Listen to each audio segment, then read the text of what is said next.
Good evening, everyone, and welcome to another Dhamma talk here at Empty Cloud Monastery. So, as usual, we'll begin with a period of sitting meditation. Then, after the sitting meditation, we'll have a Dhamma talk on the subject of jhana, and then I'll take any questions that you have at the end.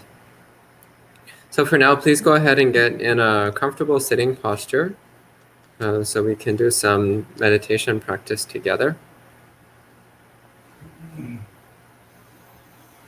So taking a minute or two at the beginning of your meditation to make sure you're settled, nice balanced posture, making sure that your sitting bones are arranged in such a way that your legs won't fall asleep, and that the base of your pelvis is tilted slightly forward so that your spine is naturally upright, so it doesn't take effort to hold the spine upright.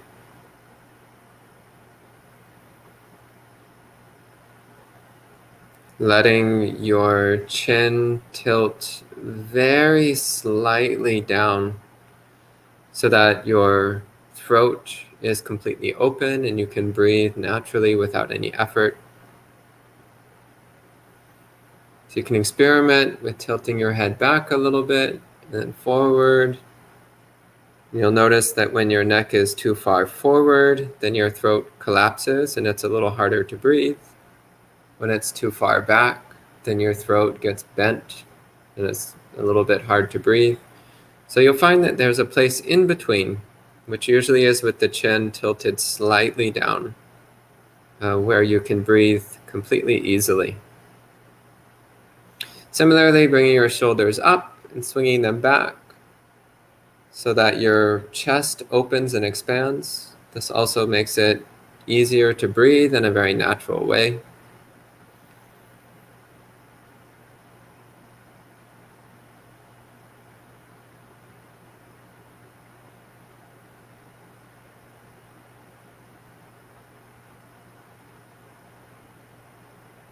As you settle into your seat, bringing your hands to rest together in your lap in samadhi mudra. So with your hands resting together and your thumb tips lightly touching, and just let this rest in your lap, close to your abdomen.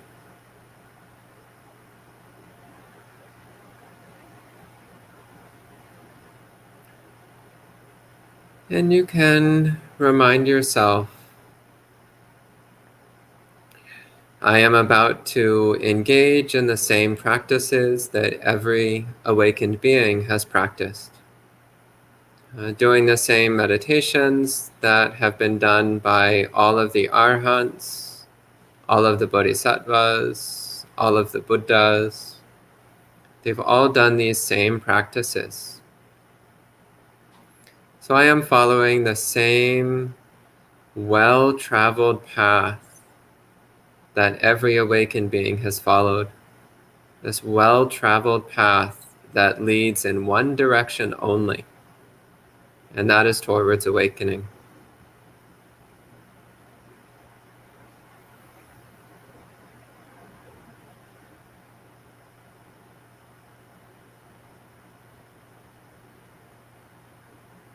So taking a moment to experience the happiness of knowing that we are on the path to awakening, the safe, direct path that leads inevitably to awakening.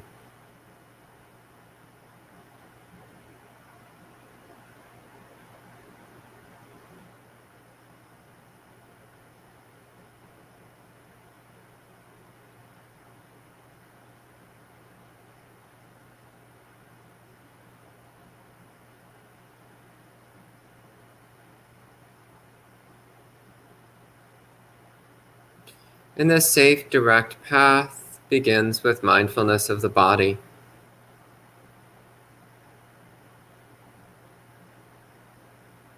And this safe, direct path includes the development of samadhi, concentration. So knowing that mindfulness of the body and concentration all the way up to jhana level concentration, knowing that these are important parts of the path, we commit ourselves to practicing samadhi through using mindfulness of the body. Just as has been done by countless awakened beings before us on their own journey to enlightenment.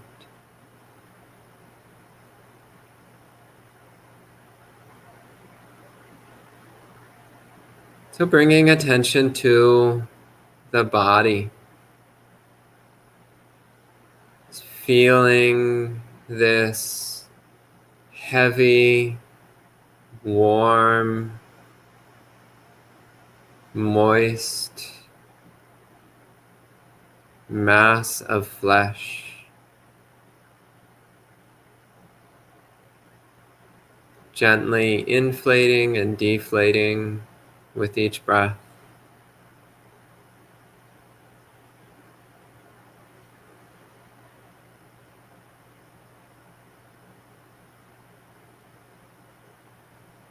So being completely comfortable with this body right here, right now.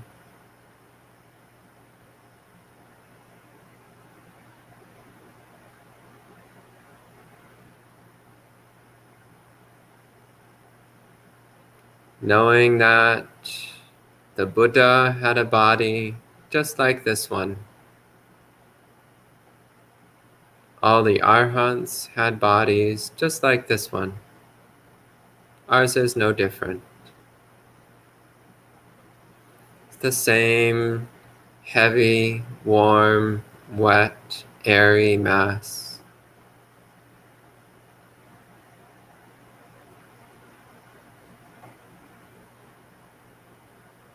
Just a natural part of the universe.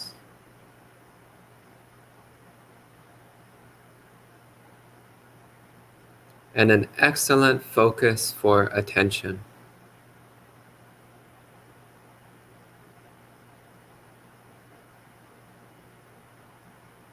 So with complete acceptance of this body as a natural part of reality and an easy focal point, we bring attention within the body. Beginning by feeling the whole body all at once. If you're sitting cross-legged, it's a roughly pyramidal mass of flesh, roughly pyramid-shaped zone of sensations.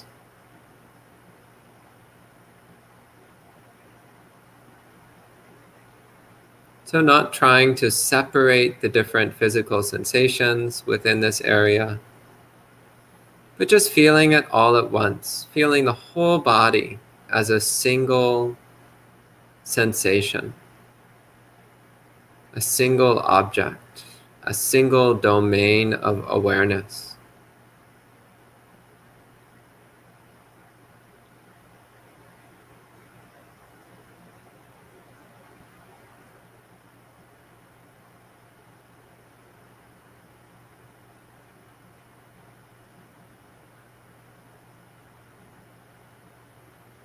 And within this pyramid-shaped zone of sensation, somewhere near the center, you'll find your hands, with the thumb tips lightly touching, right near the center point.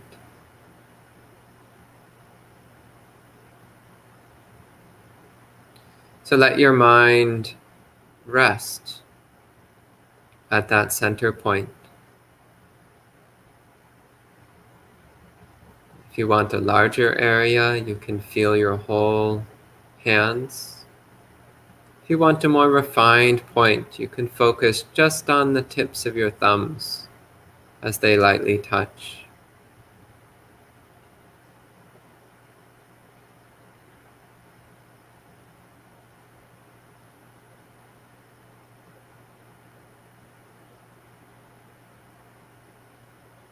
So still feeling the whole body with the mind resting, still, unmoving, completely alert,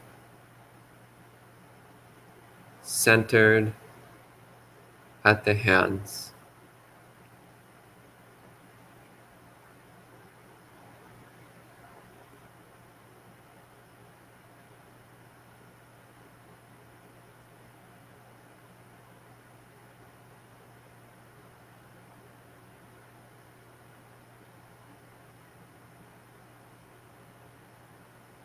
Completely interested in the body, interested in the experience of the body, moment by moment.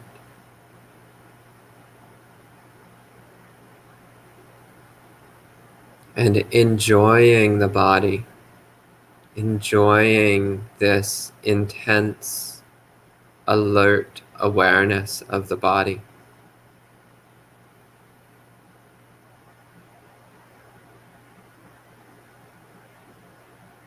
You might let a slight smile come to your lips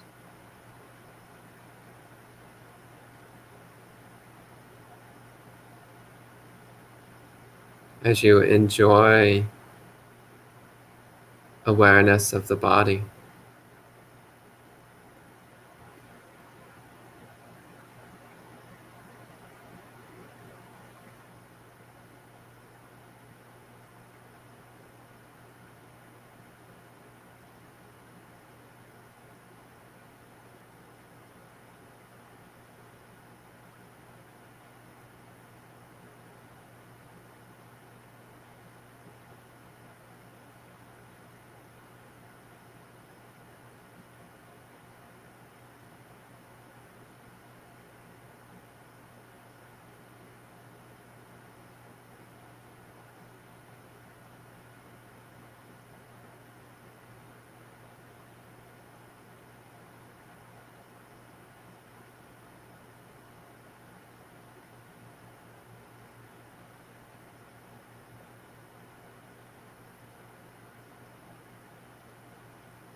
Perceiving the body sensations as pleasant,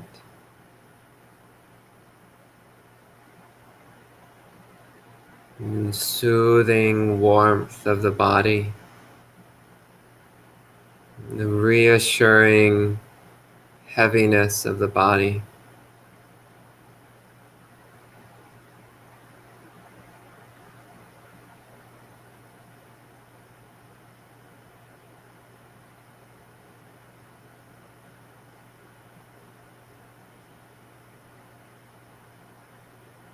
The pleasant, electric tingling of awareness saturating the whole body.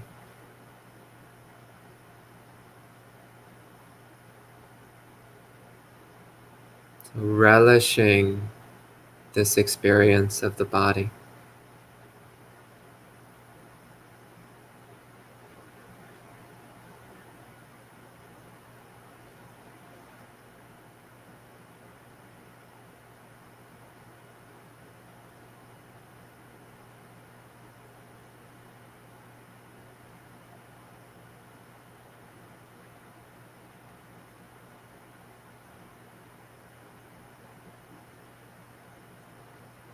And the more intently you focus on your body, the stronger that pleasant sensation becomes. The more intense the euphoric, rapturous pleasure becomes.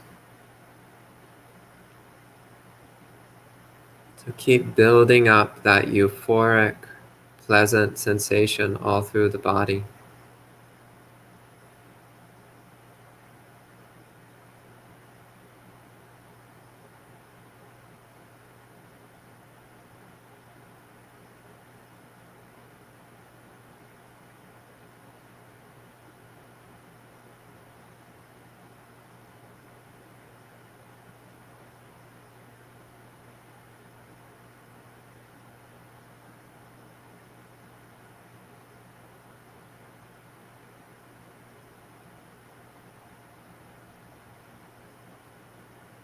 as if awareness was a warm, radiant light, bringing pleasure and joy to every single corner of the whole body, all at once.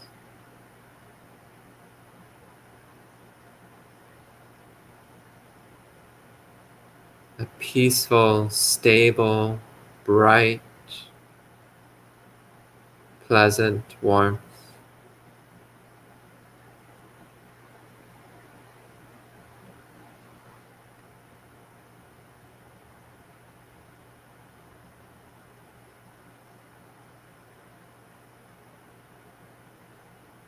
And the more still the body is, the more still the mind is, the more alert the mind is, the stronger this bright, warm pleasure becomes.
All the happiness and pleasure you've ever wanted is accessible right here, right now, in this body. All it takes is attention and stillness, enjoying this body with attention and stillness.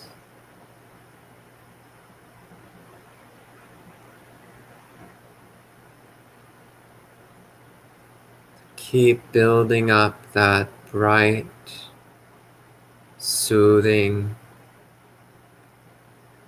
stable euphoria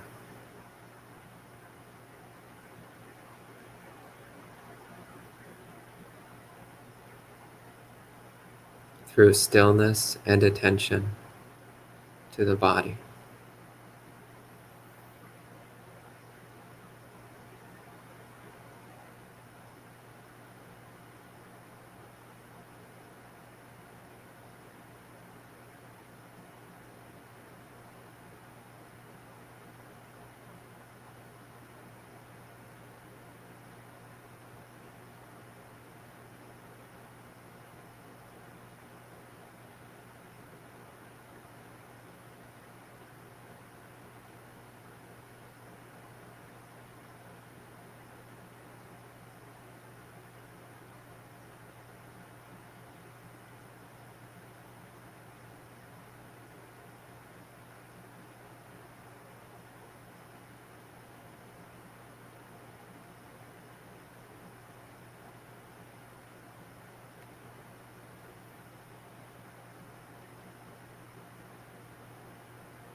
Keep the mind still, centered at your hands.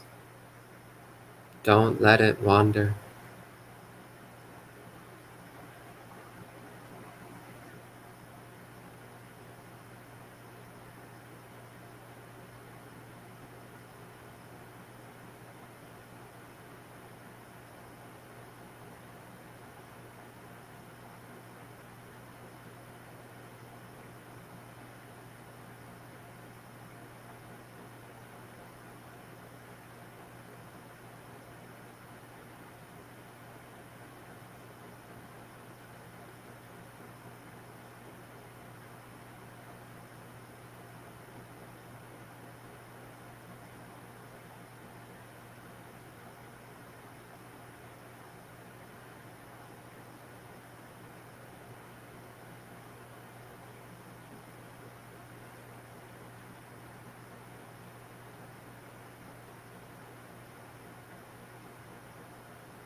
So when you're ready, you can slowly open your eyes and adjust your posture. You can gently massage your legs or your shoulders or your knees or anywhere else that needs a little soothing attention.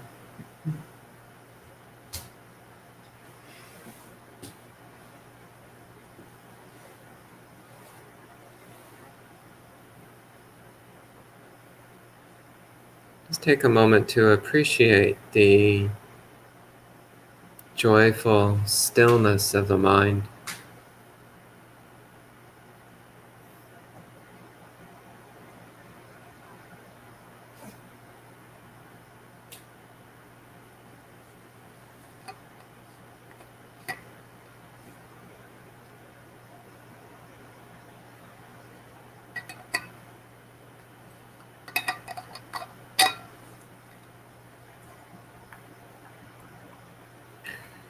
So I see many people have checked in, so welcome to everyone who's joining in tonight.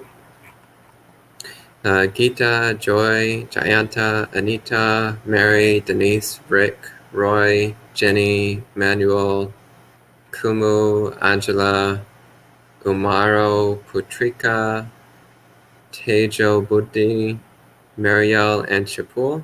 So welcome all of you. So at this time, I'll pay homage to the Buddhas and then give a talk about jhanas. And then I'll take any questions you have at the end. Namo tassa bhagavato arahato samma sambuddhassa. Namo tassa bhagavato arahato samma sambuddhassa. Namo tassa bhagavato arahato samma sambuddhassa. Buddhaṃ dhammāṃ saṅghāṃ namasāmi.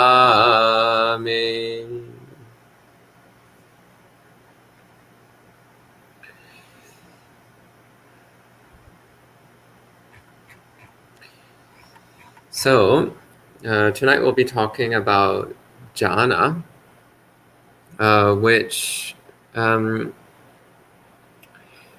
over the past couple thousand years, this has often been a somewhat controversial topic to discuss. And the main reason for that is because there's a lot of different opinions about jhana. A lot of opinions about what defines jhana, how to enter jhana, how to tell whether or not a meditative experience was jhana, or what stage of jhana it was. There's also been some controversy, some discussion about whether or not jhana is actually necessary to attain awakening.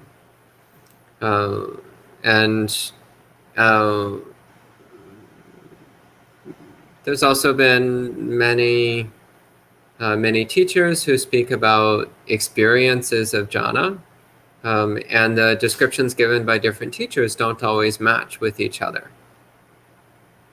So even to this day, so these days there are several prominent, well-known contemporary monastics who teach jhana.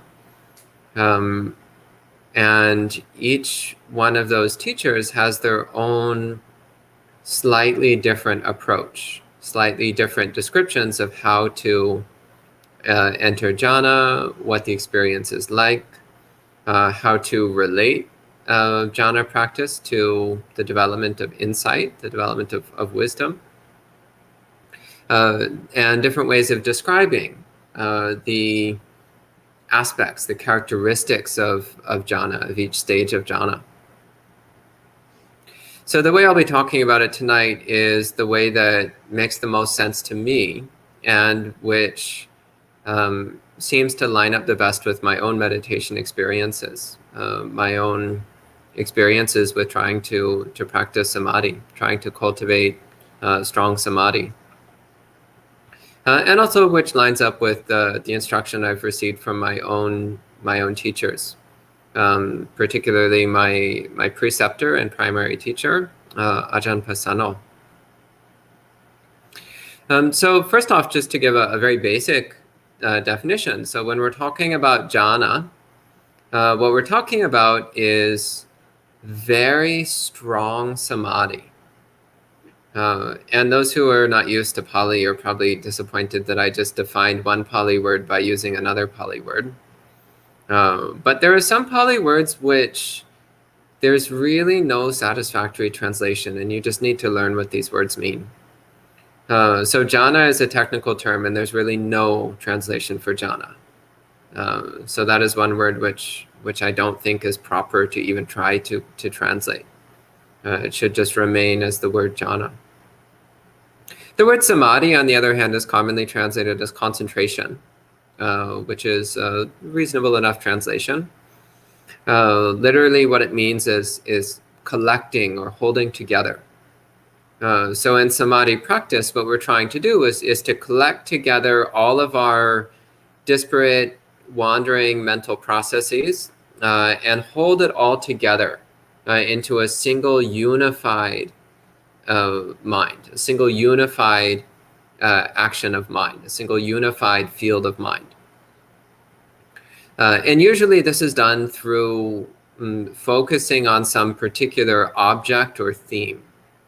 There is also objectless samadhi, but I'm not going to talk about that tonight because that is a much different topic. It's one which I do talk about frequently, but it's not particularly relevant to what we're talking about tonight. So normally one chooses an object of attention, and one focuses one's attention on that object until the mind becomes completely unified and stabilized around that object. So this is the development of samadhi. And one of the simplest and most straightforward definitions of jhana, which I got again from my own primary teacher, is that jhana is what happens when the mind is free from the 5 hindrances and does not move from its object. So a very simple definition.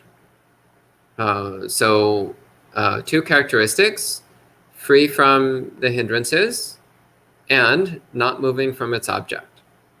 So a very simple but very direct and very useful description of jhana.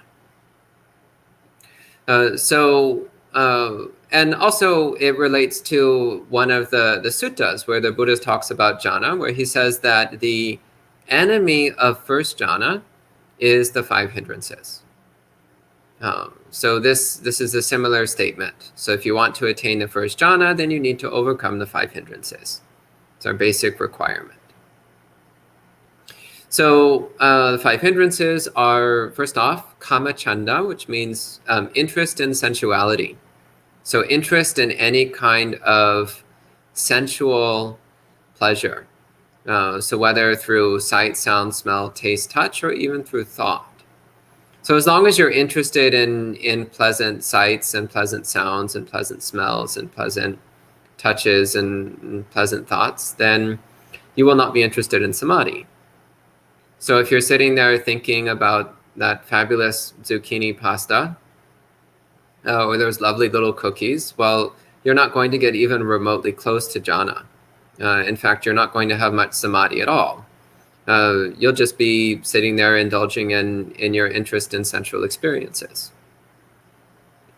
So this is the first critical one, is setting aside all interest in sensuality. And in fact, in the Buddha's standard description of the first jhana, this is the very first thing he says. The very first thing the Buddha says is viviccheva kamehi. So vivicca means separated from, and kamehi means from sensuality.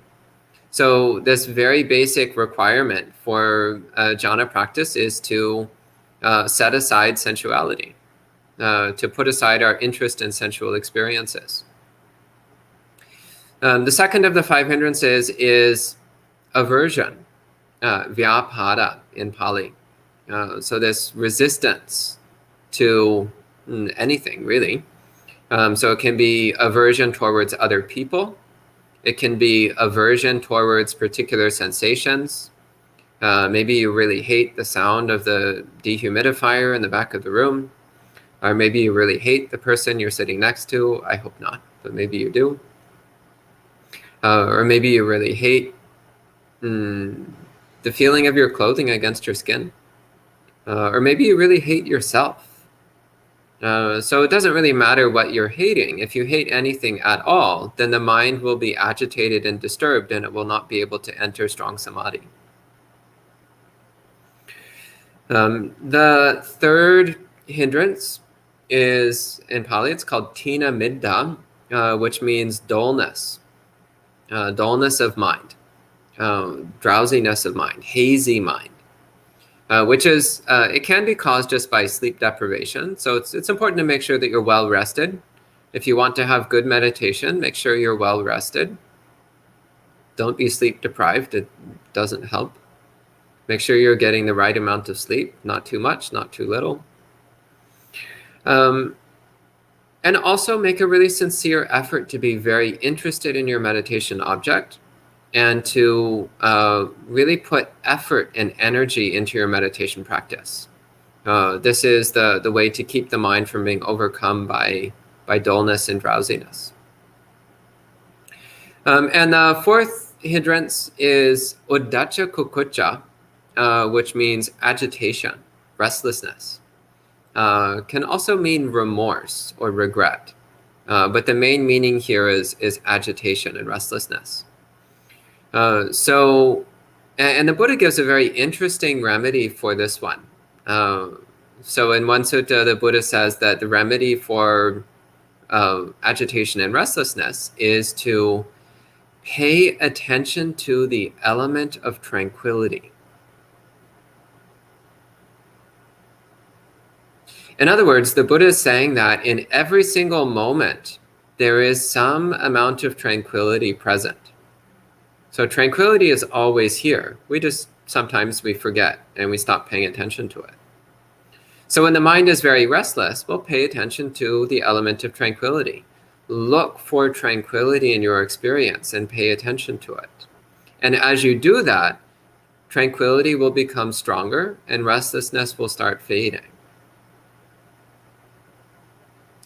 So when I first read that description, I actually found it a bit disappointing. I was like, how do you deal with restlessness? And the Buddha says, pay attention to the element of tranquility. And I was just like, how does that make any sense? When you're agitated, there is no element of tranquility. But then I actually tried it. The next time I was having restlessness during meditation, I started paying attention to the element of tranquility. And lo and behold, the mind started to become more peaceful.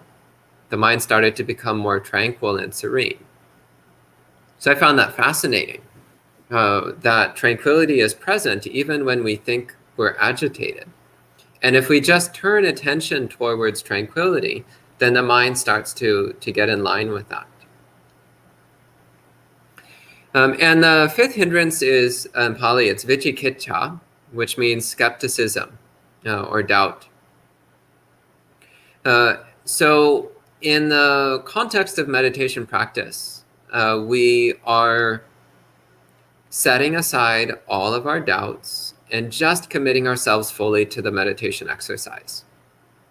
So for the time being, we're not worried at all about whether or not we're doing the right thing. We just do it and we see what happens. Of course, this helps quite a bit if you already have strong faith in Buddha, Dhamma, and Sangha. If you already have strong faith in enlightenment, strong faith in awakened beings, strong faith in the path, which is why at the very beginning of the meditation, I said to remind yourself that you're doing the same practices that every other being has done in order to attain awakening, that you're following a well-traveled road. You're not making this up yourself. You're just doing what everybody else before you has done. You're not inventing your own path. You're just following the same well-traveled highway that everybody else has followed. So this deep faith that we're doing the right thing and we're on the right path and we're following the path that leads inevitably towards awakening. This helps to give us the stability of mind that's necessary for strong samadhi. So I don't want to go into too much detail on the 5 hindrances, or else I'll be here for 2 hours just talking about the 5 hindrances. So it's a great topic to go into in great depth. But for now, suffice to say, set aside the 5 hindrances and keep your mind steady on your meditation object. And actually, if you just do that, then you'll enter jhana. And jhana is actually really not complicated. It's very simple. Pick something to focus your mind on and keep it there. That's really it. Keep your mind awake and still, focused on one object. And you'll enter jhana sooner or later. That's really all there is to it. But that said, there's a few things which can help quite a bit. So I'll talk a bit about the characteristics of especially first and second jhana, because these are the most important ones to know about. Realistically, third and fourth jhana, if you haven't entered even first jhana, then debating about the characteristics of fourth jhana is just a pointless game. It's not going to do you much good. It's much more important to be familiar with the characteristics of first jhana and second jhana, because that's what you're aiming at. Once you get some familiarity with the early stages of jhana, then you can start to turn your attention towards third and fourth jhana. But the really important ones are to know about the entry-level stages. These are difficult enough as it is. So I'd like to focus on the first and second jhana. So the first and second jhana are quite similar, but they have a couple important differences. So first off, the first jhana, the Buddha describes it in Pali. He says, Vivicheva kamehi, which means separated from sensuality, as I mentioned earlier. Vivicha akusalehi dhamehi means separated from all unwholesome states, all unwholesome mind states or phenomena. So this can be taken to refer to all of the other hindrances. Then he continues, savitakang savicharang, so that means with thought and mental movement.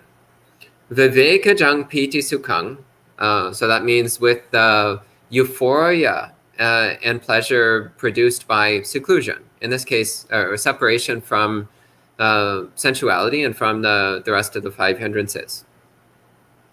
Patamang jhanang upasampajja viharati. So one enters the first jhana. So then the characteristics of the first jhana, first off, the mind is completely uninterested in sensuality.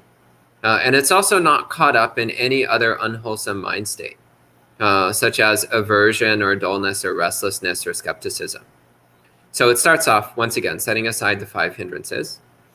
And another critical element of first jhana is that first jhana is characterized by powerful euphoria, which in Pali is called piti.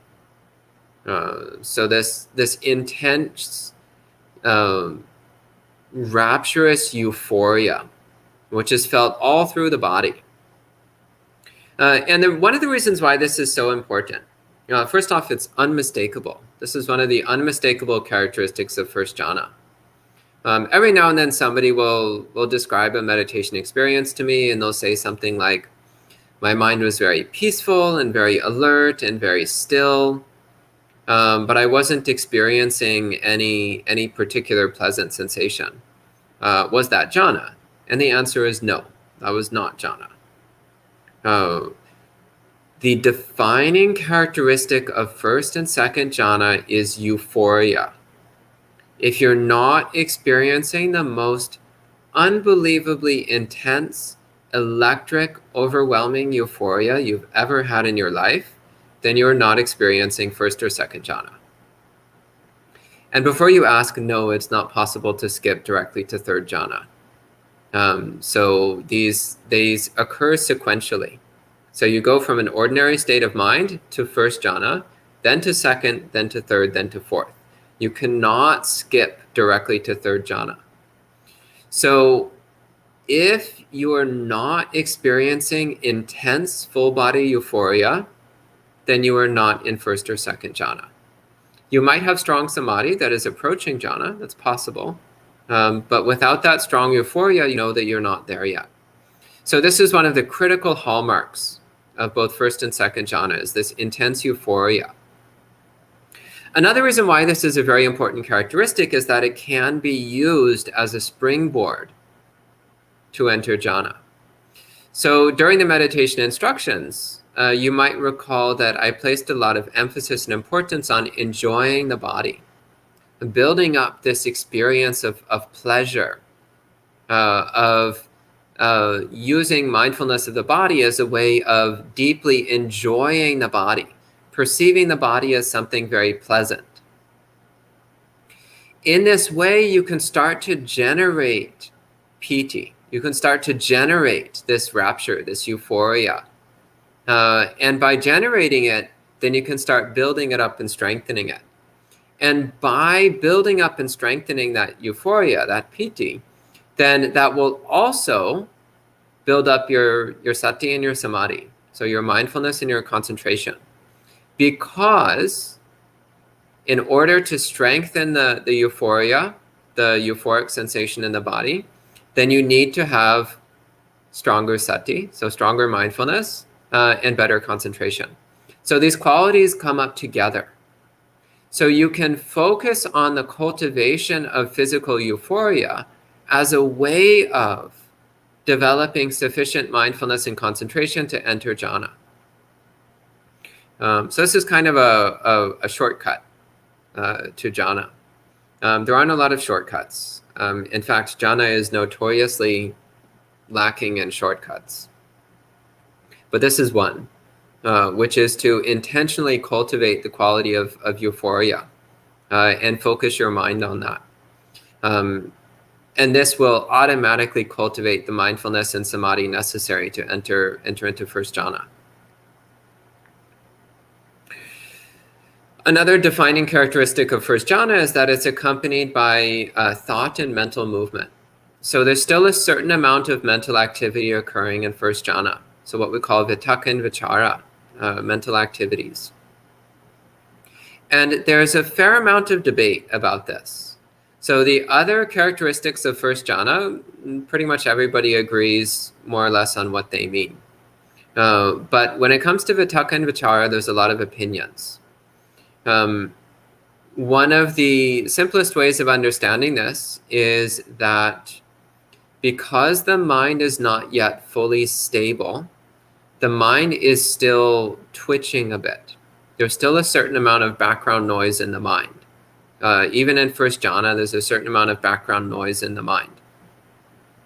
It's not enough to distract us from our meditation. So the mind, it doesn't move from its object, but it is fluctuating a bit. So the mind is not yet completely stabilized. And there still can be a certain amount of background thought occurring in the mind. It just doesn't distract us. Similarly to when you're staring very intently at something, there might be some objects in your peripheral vision, but they don't distract you. In the same way, with first jhana, you can be completely focused on your meditation, and there might be some mental movement in the background, but it doesn't break your concentration. That's one way of relating to these terms. Another way of relating to these terms, vitakka and vichara, is that they represent the effort one is making to stay on one's meditation. So again, first jhana is not yet completely stabilized. The mind is still fluctuating and wavering a bit. So one is putting forward a certain amount of effort to keep one's mind fixated on the meditation object. So this is another way that people will talk about vitakka and vichara, is that this is the mental activity of fixating on your meditation object. And I find both of these descriptions relatively useful. So it's really more a matter of what helps you. But keeping in mind that vitakka and vichara are themselves still an element of distraction. There's still an element of disruption in the mind. So it said, again, in one of the suttas, the Buddha says that while in first jhana, if one turns one's attention towards vitakka and vichara, then one will fall out of jhana. And one will fall back to an ordinary state of samadhi, but not any longer in first jhana. So we want to be careful not to fixate on vitakka and vichara, that mental activity, that mental movement. Instead, we want to focus on, again, you can focus on piti and sukha, so this euphoric happiness, this euphoric pleasure, which, again, you can use as an entry point to first jhana. You can focus on that because that's also present in second jhana, so the next stage of samadhi. But if you focus on vitakka and vichara, you will not get stronger samadhi, and in fact, you might fall out of first jhana entirely. So the second jhana, which I'll talk a bit about, and then I'll say some more general words about jhana practice, and then we'll take some questions. The second jhana, the Buddha says, vitakka vicharanang vupasama, so that means with the pacification of mental activity. So in second jhana, then mental activity ceases. The mind is no longer wavering. There's no more background noise.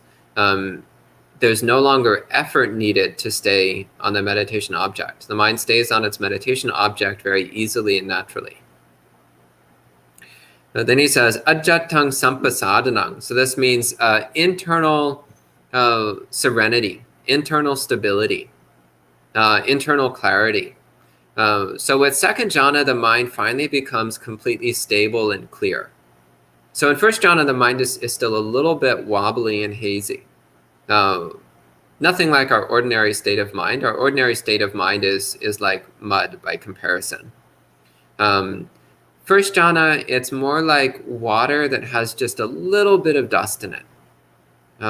Just slightly murky still. But in second jhana, that's settled down. So the mind is finally completely stable and clear. So ajjatang sampasadana. And the third characteristic he mentions is chetaso ekodi bhavang. So this means unification of mind. This also is interesting because first jhana, the mind is not 100% unified because there's still that certain amount of mental activity happening. So the mind does not stray from its object. So the mind doesn't get distracted from the meditation. If you got distracted, you would fall out of first jhana entirely. So in first jhana, the mind doesn't get distracted, but it's not yet completely unified. It's not yet completely settled and collected. With second jhana, though, we have this quality of chetaso ekodi bhavang, so unification of mind. And then the Buddha says, avitakang avicharang, so without any mental activities. Samadhijang piti sukhang. So this is the euphoric pleasure born from samadhi. This complete unification, collection, and stability of mind then produces an even more intense and peaceful euphoria. And he says, Dutiyang jhanang upasampajavaharati. So one enters the second jhana. So again, noticing that the shared characteristic between first and second jhana is this euphoria. So this is one reason why euphoria is a very safe and direct way of entering jhana, is that it will bring you into first jhana, which is your entry zone, but it can also bring you all the way into second jhana, where the mind is finally stabilized. The mind is finally dropped all of its thought and mental movement, and is finally completely unified and stabilized on the meditation object. So that's a bit about first and second jhana. So I don't want to go into detail on the third and fourth jhana because then we'll be here quite a bit longer than we have time for. But briefly speaking, in third jhana, one relinquishes euphoria. So moving to a more peaceful state of mind, a more peaceful happiness of mind. And in fourth jhana, one's mind shifts into equanimity. So with fourth jhana, one loses interest in pleasure entirely. And the mind is interested only in complete peaceful stillness. But again, we're not getting into that today. I'd like to focus on first and second jhana, because for most people, this is what's relevant. And realistically, if you're already deeply familiar with second jhana, then you're going to figure out third jhana on your own pretty quickly, sooner or later. So this talk is not for those of you who are already masters of second jhana. It's not going to be of much use for you. It's for everybody else. So those who are still working on getting into first jhana, or maybe have had some experience with first jhana or second jhana, but are not quite clear on how it happened or how to get back to that state, or what supports it. So it is important to emphasize, although so far I've been talking about techniques and methods of meditation which lead towards jhana, it's very important to emphasize that by far the most important element of entering jhana is what you're doing with all the time that you're not meditating. This is actually just as important, if not more important, than the meditation methods that you're using. What are you doing with the rest of your time? So it's quite possible that you can learn a method of entering jhana, which is completely valid, completely correct. You might understand the method, you might know how to use it, but you spend the rest of your waking hours listening to heavy metal music and watching violent movies and engaging in gossip and chatter with your friends. And you will not get anywhere close to jhana. It's just impossible. There's no hope. Similarly, you might spend all your time thinking about what you plan to do with your life and where you want to go and what you want to buy and what you want to eat and what you want to do with your romantic partner. And then when you go to meditate, you will once again not get even remotely close to jhana. There's no chance. There actually is a chance. It's just so close to zero that it's not worth talking about. So you want to live as simple, quiet, and peaceful a life as you can. If you want to get into jhana, then your mind needs to be very peaceful and very alert all the time. So you need to be practicing mindfulness and serenity all the time. So following the 8 precepts is actually a very good way of preparing your mind for jhana. So the 8 precepts, they include things like celibacy. Recognizing that romantic involvements and sexual activities are not particularly supportive of a peaceful mind. In fact, they tend to do the opposite. They're not particularly helpful if you want to free your mind from sensual thoughts and sensual urges. In fact, they tend to nourish sensual thoughts and sensual urges. So celibacy is very helpful if you want to enter jhana. And the practice of, again, refraining from entertainment. So not watching shows, not listening to music. Again, these are things which generate a lot of agitation and disturbance in the mind. So when the mind is filled with that background noise and disturbance, which comes from watching a lot of shows and movies and listening to a lot of music, then of course your mind is not going to stabilize enough to enter jhana. It's going to be very difficult. Similarly, if we're fixated on eating all the time, well, that's also not going to help us enter jhana. So in monasteries, after lunch, we just stop thinking about food for the rest of the day. It's actually great.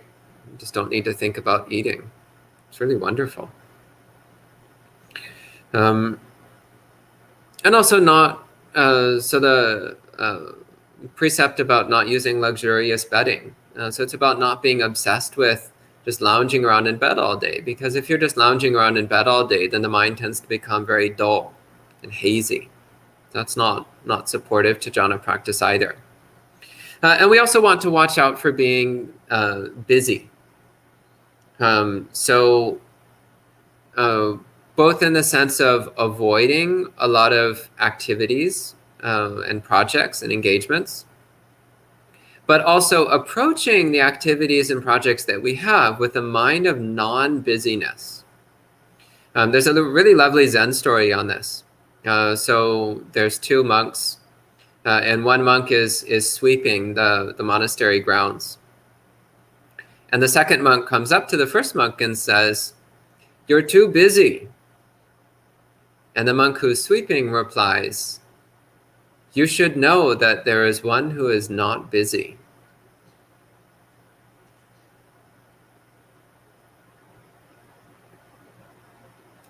The story goes on from there, but the rest of the story is irrelevant to the point I'm trying to make. And of course, being a Zen story, there's many layers of meaning to this. But one of the simple meanings here is that even when you're engaged in activity, if your mind is still and alert, then you will not feel busy. You will not have the disturbance that comes from being very busy. So even when you're busy, try to not be busy. Don't be busy on the inside. Have a peaceful, still, alert mind as you're engaging in activities. Then it won't be a problem for your meditation. Similarly, try to maintain, again, mindfulness all day long, and especially mindfulness of your body. Mindfulness of the body is always helpful, but it's especially helpful if your meditation practice is, in fact, mindfulness of the body, or mindfulness of breathing, which is a particular style of practicing mindfulness of the body. So all day long, be clearly aware of your body. Feel your feet as you walk. Feel your clothing on your skin. Feel the air. So everywhere you go, be clearly aware of your body. And then when you go to meditate, you'll find it much easier to enter strong samadhi. Another very important thing is avoiding arguments. So I can't even begin to list how many meditation periods I've wasted rehashing arguments I've had with other people. It's like, oh, but then he said, and then she said, and you can spend your whole meditation period just obsessing about, well, I should have said this, and I can't believe they said that, and what an utter waste of time. So the easiest thing is just not to get involved in that kind of contentious speech in the first place. And then it won't come up in your meditation. There's another lovely Zen story. So somebody went to the master and said, how is it that you're so peaceful all the time? And the master says, well, whenever somebody disagrees with me, I just say, oh, you're right. And the student says, well, that's incredibly stupid. The master says, oh, you're right.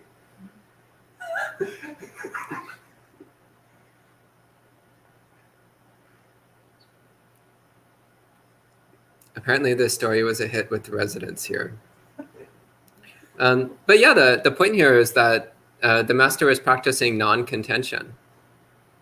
Because why would you want to disturb your own peace of mind just because somebody else wants to argue with you? It's just silly. Like somebody else has the plague, why would you go up and hug them? It's just silly.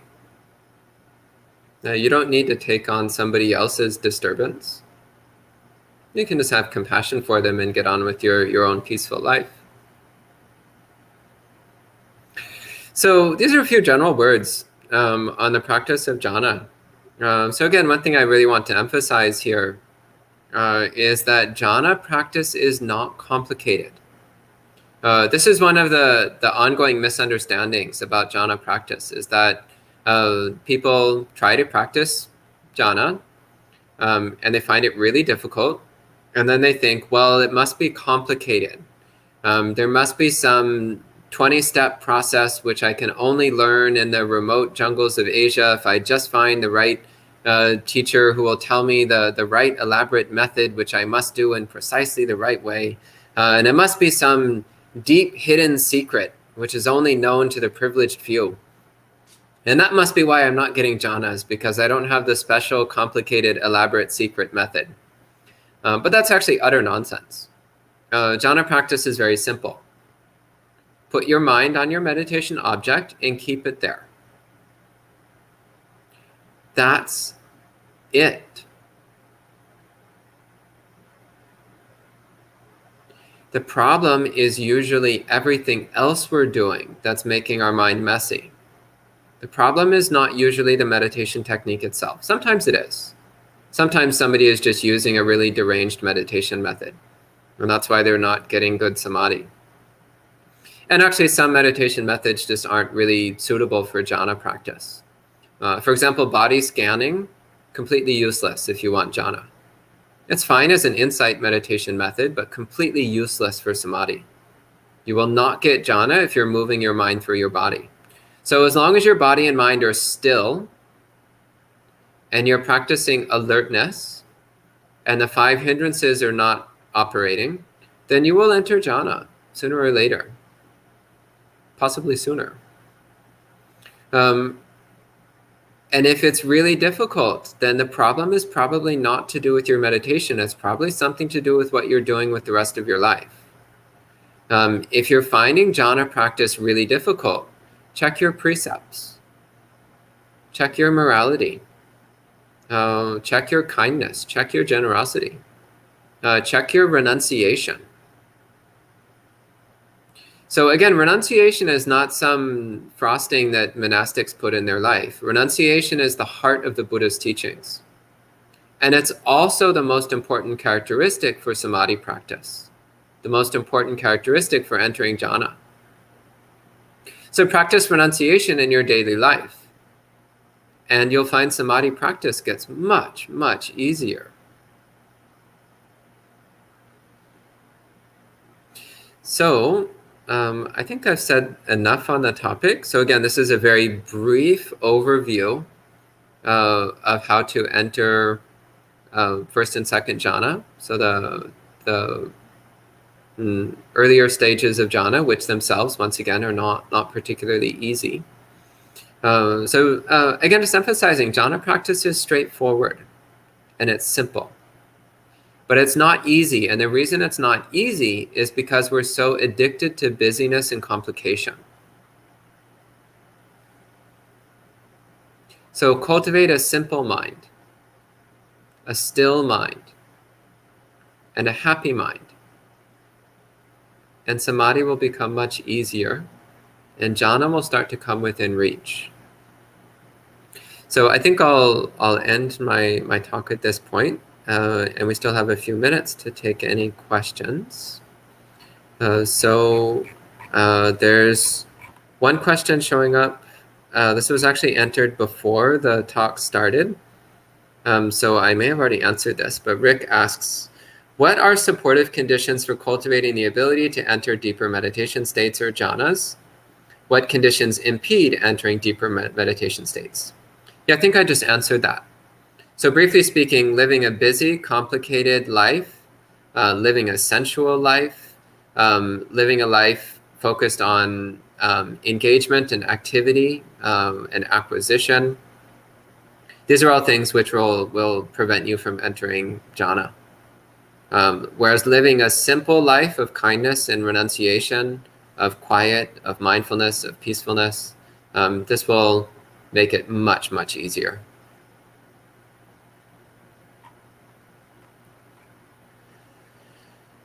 Next question, Dan asks, would it be a good idea to talk to a teacher about specifics of an experience that matches specific monastics jhana description, even if years ago, or is it more an experience to let go of? I mean, it never hurts to talk to meditation teachers, especially to talk to meditation teachers who seem to have some knowledge and experience of jhana practice. It doesn't hurt to talk to them about your experience and see what they say. They might have something useful. But it also doesn't hurt to just let go of the past and focus on your meditation in the moment. So yeah, maybe years ago you had an experience of good samadhi. Well, the more important question is, why are you not having good samadhi these days? Again, is there something in your lifestyle maybe that's getting in the way? So do you need to simplify your life, practice more renunciation, Commit more time to meditation practice. Make your mind less messy. Put less words in your mind. Maybe you just need to work on simplifying and clarifying your mind here and now.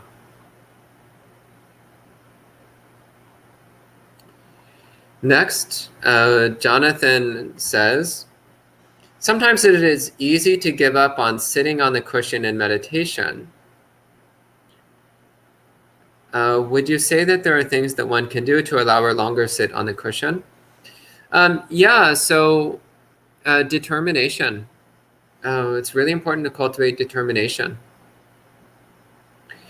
One of the things that we find in a few places in the suttas, and actually this is something the Buddha himself said the night of his awakening, is the Buddha sat down and he said, I will allow all the flesh and blood and bone, all the flesh and blood to dry up and wither away till there's nothing left but skin, bones, and tendons. But I will not get up from this seat until I attain awakening. So that's the kind of determination you need. That determination, I will not get up from this seat until the timer goes off. Even if my body withers away to nothing, I will not get up from this seat. No matter how painful it gets, I will not get up from this seat. No matter how restless I feel, no matter how urgently I feel the need to get up, I will not. I will stay right here until the timer goes off. So that's the kind of determination you want if you want to get good samadhi. It's also important, as I mentioned during both the meditation instructions and during the talk, it's very important to enjoy your meditation. Cultivate a sense of pleasure and enjoyment with your meditation. Then you'll want to stay with it. If you hate meditating, then of course you're not going to want to stay with it. So love meditating, enjoy it, find pleasure in it. Then it will be, you'll have a much easier time with it. Other things that help, actually just meditating a lot helps tremendously.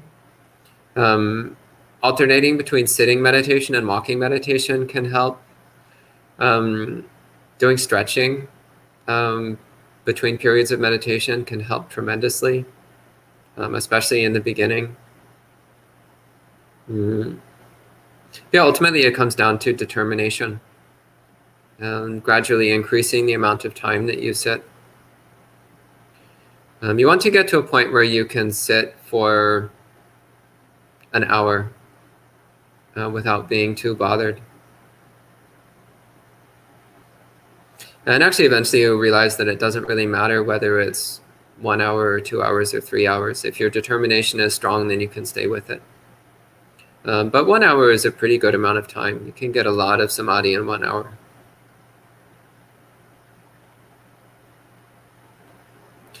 Roy asks, is it necessary/useful to learn about doing vitakka vichara before encountering the first jhana? Or does achieving this state trigger this spontaneously? So I'm actually going to quote, paraphrase something that Ajahn Dick Silaratano said recently. Recently I was visiting his monastery, Forest Dhamma Monastery in Virginia. And I asked him about jhana practice. I always like to get different teachers' opinions on certain topics. And one of the topics I like to ask about is jhana.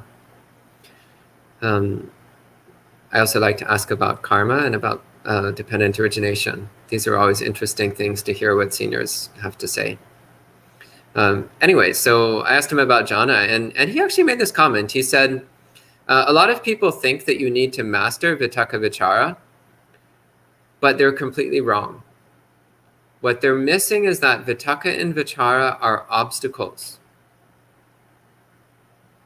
They're present in first jhana, but they're what you need to relinquish if you want to go any deeper. So he said you should not be trying to master vitakka and vichara. You should be trying to relinquish vitakka and vichara, because those are your obstacles to deep samadhi. So mental activity is necessary in the very early stages in order to begin our meditation practice. But as our samadhi deepens, we're trying to let go of all mental activity. because those are obstacles to samadhi. So in the very beginning, yeah, you need to actively point your mind towards your meditation. But then you need to work on relinquishing all thought and all mental movements, because those are only getting in your way. Once you get started with your meditation, you want to relinquish mental activity, not build it up.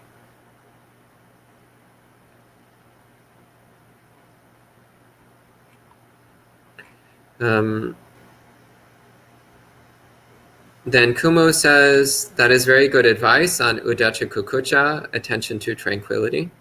It is indeed there as a backdrop to all the superficial chaos in the mind. Yeah, I'm happy that you noticed this. Again, this is the Buddha's own instruction for how to overcome restlessness. And it's remarkably powerful. So it's worth experimenting with. Anita says, I have found concentrating on the chest easier than the hands. Is that okay? If it works, then it's okay. So the single greatest instruction I've ever been given for meditation practice, this comes from my preceptor, Ajahn Pasano. 3 words: do whatever works. This is the best teaching I've ever been given for meditation practice. Do whatever works. So all the instructions that you ever get from all the meditation teachers you ever learn from, all of that is just ideas, recommendations, suggestions. It's up to you to try things out and to see what works for you. And once you figure out what works, do that. And be aware that it might change over time. So the methods that worked for you last year, you might need to change it this year. The methods that worked for you yesterday, you might need to change it today. So do whatever works. Okay? Yes, I've sometimes focused on other parts of the body. And the important thing is keeping the mind still. It's not so much where in the body you focus. The important thing is keeping the mind still and alert. And as I said, enjoying the experience of the body to help you move in the direction of jhana.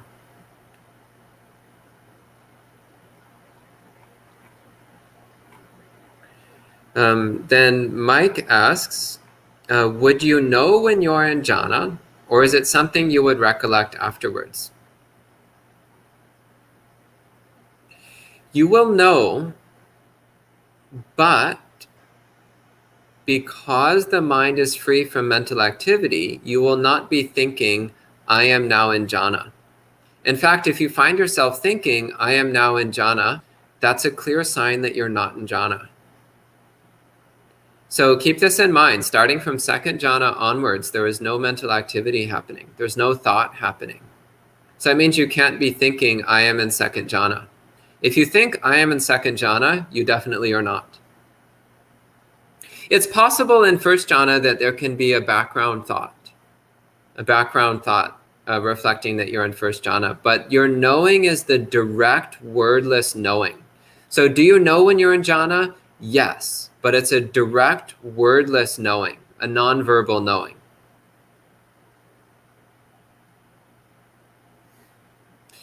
Just like when you're feeling pain, you don't need to tell yourself, I am feeling pain. You just know. You know directly that you're feeling pain. Nobody needs to explain it to you, and you don't need to tell yourself what's happening. You just know that it's pain. So in the same way, when you're in jhana, you just know that's what it is. You know the experience. But you're not going to be telling yourself that's what it is. However, sometimes when we experience jhana, we're not actually sure, especially the first time, because it's not quite what you expect. One of my favorite quotes from the suttas is, how's it go? Yena yena hi manyanti, tato tang hoti anyata. Whatever they think it is, the reality is different from that. So in other words, whatever you think jhana is going to be like, that's not what it is. The reality is something different. So sometimes you'll have an experience, and it could actually be a genuine experience of jhana. And then afterwards, you'll be thinking back and you'll be like, whoa, what the heck was that? That meditation was not quite like any other meditation I've ever had. What was different? And it might start to dawn on you like, oh, I think that was jhana. I think I actually entered first jhana. Wow. I'm going to try to do that again. And then try to do it again. And eventually you'll become quite convinced that you actually do know now how to enter jhana. But yeah, it's not going to be quite what you expect it to be. Whatever you think it is, that's not it. That's not it. Then Prisma asks, does enjoying the body count as delight and sensual pleasure? Don't worry about it. The important thing is, does it work? And the answer is, yeah, it works.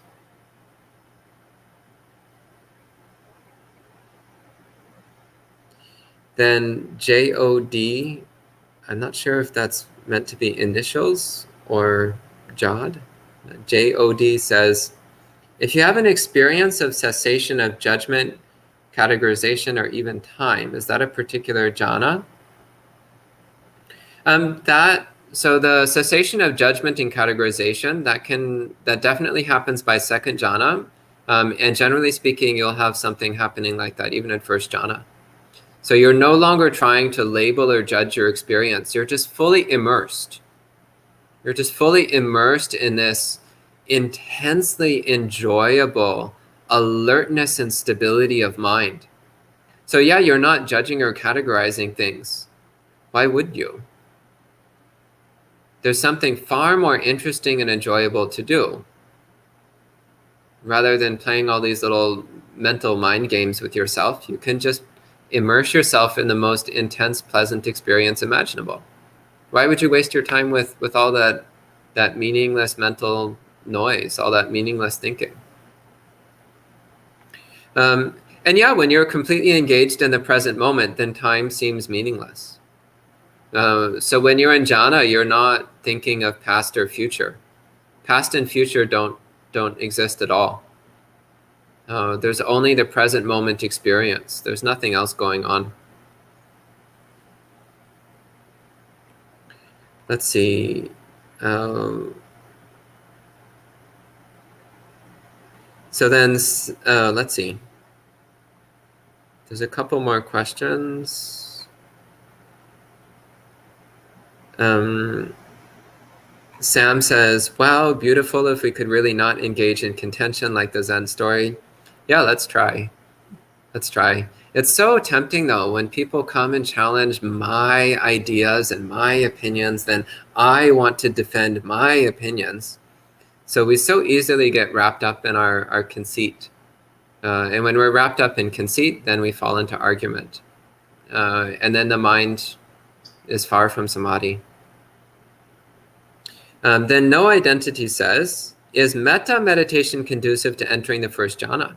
Yeah, absolutely. In fact, Bhante Ji sometimes calls metta the back door to jhana, the shortcut to jhana. So I know I said there's no shortcuts to jhana, but actually there are a couple shortcuts to jhana. One is enjoying your body, as I've been talking about. Another one is practicing metta. So practice metta, and as you're practicing metta, you'll start to notice this powerful emotion of gentleness and benevolence. And focus on that. Focus on that feeling of benevolence, that feeling of gentleness in the mind. And focus completely on it. And the mind can enter into first jhana in that way. So you can use metta as your entry point to jhana. Yeah. I don't normally practice in that way, but I know other people who use metta as their basis for samadhi practice. I normally use it as a vaccine against aversion. because otherwise I get quite intolerable to the people who live with me. But many people use metta as their basis of samadhi practice. The important thing is bringing the mind to stillness, centered around the feeling of metta. That's the important thing.